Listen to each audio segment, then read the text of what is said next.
چالان ہونا چاہیے. لیکن جو پولیس ہے وہ تھوڑا سا ڈرائیور حضرات کی آج کل کی جو اکنامک کنڈیشن چل رہی ہے, جو حالات ہیں ملک کے, تو اس میں کہیں نہ کہیں ان کو سرزنش کر کے ایک چالان اگر آلریڈی ہو چکا ہو تو دوسرے پہ ان کو, آلدو کہ لاء اس چیز کی اجازت نہیں دیتا, لیکن وہ تھوڑا سا ان کو ریپریمانڈ کر کے چھوڑ بھی دیتے ہیں. شبنم صاحبہ, میں یہاں پہ آپ سے پوچھوں گا کہ اس کے لیے عمر کتنی ہونی چاہیے, کہاں سے سٹارٹ ہونا چاہیے گاڑی ڈرائیونگ کرنے کے لیے, اور کہاں پہ اس کی مدت عمر کی جو ہے وہ ختم ہوتی ہے؟ آئین اور قانون کیا کہتا ہے پاکستان؟ قانون تو اس کا یہ کہتا ہے کہ جب آپ آئی ڈی کارڈ آپ کا بن جاتا ہے تو اس کے بعد آپ ایلیجبل ہو جاتے ہیں کہ آپ لائسنس لے سکتے ہیں, اور آپ لائسنس لے کے موٹر سائیکل بھی, اور یہ جو چھوٹے چھوٹے بچے چلا رہے ہوتے ہیں یہ اجازت نہیں ہے, موٹر سائیکل بھی اور گاڑی بھی, ٹھیک ہے. اور جو آخری مدت آپ نے کہا, آخری مدت وہ ایکسپلین نہیں کرتا, لیکن آپ اور میں سمجھتے ہیں کہ ایک خاص عمر کے بعد کہ جب آپ کو نظر ٹھیک نہیں آ رہا, یا آپ ان اشاروں کو سمجھنے سے قاصر ہیں کہ جن اشاروں پر سے آپ نے گزر کے وہ سگنلز کی اس کو فالو کرنا ہے, تو میں سمجھتی ہوں کہ جو بزرگ حضرات ہیں وہ بھی ان اٹینڈڈ اکیلے میں اس طرح سے ڈرائیو نہ کریں کہ وہ اس چیز کو اس طرح سے سمجھ اگر نہیں پا رہے تو پھر ایکسیڈنٹ کا احتمال ہو سکتا ہے. اچھا, چلان اگر ہو جائے تو اس کا جو چلان پے ہوتا ہے وہ وہیں موقع پر کرنا چاہیے یا کہ آفس میں کرنا چاہیے جا کے؟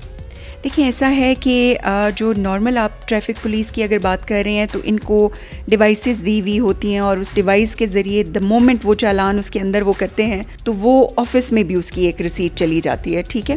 سو اس میں یہ ہے کہ اگر تو دفتر قریب ہو, کیونکہ ہر ڈسٹرکٹ کا ایک آفس ہوتا ہے جس کے پاس جا کر کے ایک کانٹریکٹ ہوتا ہے پولیس کا ان کے ساتھ کہ آپ نے چالان جمع کرانا ہوتا ہے. اگر تو قریب ہے, رسید ضرور حاصل کریں اور اس آفس میں جا کے خود جمع کرا دیں. میم, وہ رسید کیسے پتہ چلے گا کہ یہ اصلی ہے یا نقلی؟ دیکھیے, پہلے ہوا کرتا تھا مینول رسیدیں ہوا کرتی تھیں, تو جس میں کسی بھی قسم کا اس چیز کا احتمال ہو سکتا تھا کہ یہ نقلی بھی ہو سکتی ہے. لیکن اب صورتحال یہ ہے, چونکہ کمپیوٹرائز سسٹم ہے, ایک ڈیوائس ہے ان کے پاس, دا مومنٹ وہ اس میں وہ کرتے ہیں آفس میں ایگزیکٹ اس کی انفارمیشن ساری کی ساری, کس کا چالان ہوا, کہاں ہوا, کتنے کا ہوا, کس وجہ سے ہوا, وہ سارا کچھ ان کے پاس چلا جاتا ہے. سو اس لیے اس میں اس کا احتمال بہت کم ہے.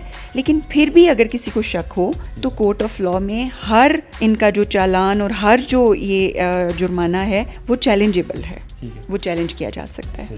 اکثر یہ دیکھنے میں آتا ہے کہ ایک with uniform police traffic warden یا کوئی بھی اس کا چلان اگر ڈرائیور کا کر رہا ہوتا ہے تو اس کے ساتھ تلخ کلامی کی جاتی ہے, بدتمیزی سے آگے سے ڈرائیور, کچھ حضرات ایسے ہیں جو بدتمیزی سے پیش آتے ہیں, تو اس کے لیے قانونی طور پہ کیا سزا ہے؟ دیکھیں, بدتمیزی کی مطلب اس طرح سے تو نہیں, لیکن مطلب 107 میں اس کو پابند کیا جا سکتا ہے. پولیس والے بدتمیزی کر رہے ہیں تو ان کے ہائی اپس کو اپلیکیشن دی جا سکتی ہے, ان کے خلاف ان کے اپنے رولز میں کارروائی, اور اگر شہری کوئی سٹیزن جو ہے وہ کر رہا ہے تو زیادہ سے زیادہ آئی تھنک کہ 107, لیکن وہ بھی ٹھیک ٹھاک ہے کہ آپ کو پابند ضمانت کیا جاتا ہے. پریشر ہارن پہ بھی بہت زیادہ چلان کیے جا رہے ہیں, تو اس کی کیا سزا ہے؟ اکثر گلیوں سے بھی گزرتے ہیں تو وہ اتنی اونچی آواز ان کی ہوتی ہے کہ ظاہر ہے ہر گھر میں کوئی بیمار ہوتا ہے, یا روڈ پہ بھی اکثر بچے ڈر جاتے ہیں, چھوٹے بچے ہوتے ہیں, تو اس پہ کیا کہیں؟ دیکھیں, 100 سے زیادہ کوڈز ہیں ٹریفک پولیس کے کہ جن کو وائلیٹ کیا جائے گا تو ان کے اوپر جرمانہ ہوگا.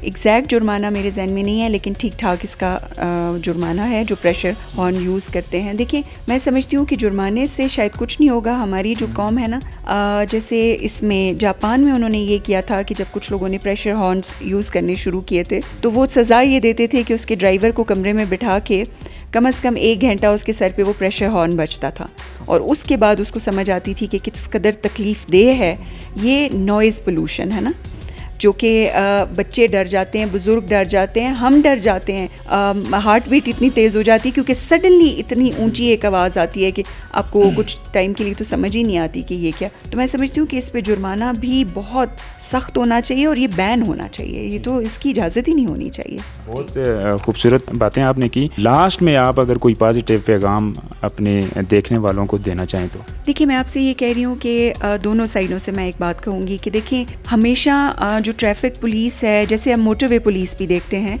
وہ ہماری سیفٹی اور سیکیورٹی کے لیے کام کر رہے ہوتے ہیں.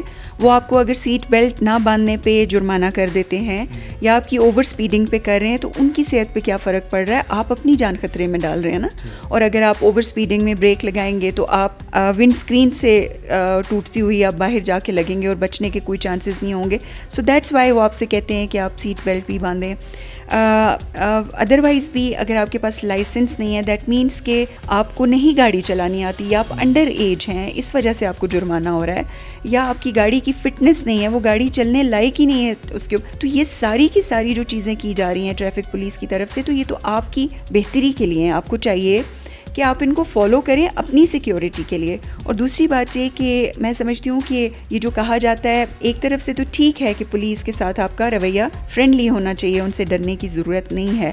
لیکن میں سمجھتی ہوں کہ اگر آپ دیکھیں جیسے موٹر وے پولیس ہے, بہت فرینڈلی طریقے سے آتے ہیں, لیکن یہ آپ کو پتہ ہے کہ اگر انہوں نے چالان کیا تو کسی صورت آپ کی جان نہیں بچ سکتی. تو ایگزیکٹلی میں ہمیشہ ایک بات کہا کرتی ہوں کہ یہ نہیں ہے کہ آپ نے اگر سزائیں بڑھا دی ہیں تو اس سے کوئی افاقہ ہوگا. میں سمجھتی ہوں کہ سرٹینٹی آف پنشمنٹ جو ہے کہ یہ کام غلط کیا تو یہ پنشمنٹ ہوگی ہی ہوگی, وہ چیز جو ہے وہ آپ کو اپنے اس کے اوپر قائم رہنے کے لیے کام کرتی ہے, اور آپ لاء کو فالو کرتے ہیں اپنی اور دوسروں کی سیکیورٹی کے لیے. بہت بہت شکریہ جی, thank you so much. Madam Shabnam Nawaz صاحبہ ہمارے ساتھ موجود تھی, ان کی گفتگو آپ نے سنی, آپ ان سے کتنا مطمئن ہیں. اور آج جو انہوں نے باتیں کی ہیں, جو میرے سوال تھے, جو ان کے جوابات تھے, وہ صرف آپ کی بہتری کے لیے وہ سوال اور جوابات تھے جو آپ کے جاننا آپ کے لیے ضروری تھے. تو کیسی لگی آپ کو ویڈیو کمنٹ سیکشن میں ضرور بتائیے گا. اب تک کے لیے اتنا ہی. دیکھتے رہیے ہزارہ 24 نیوز.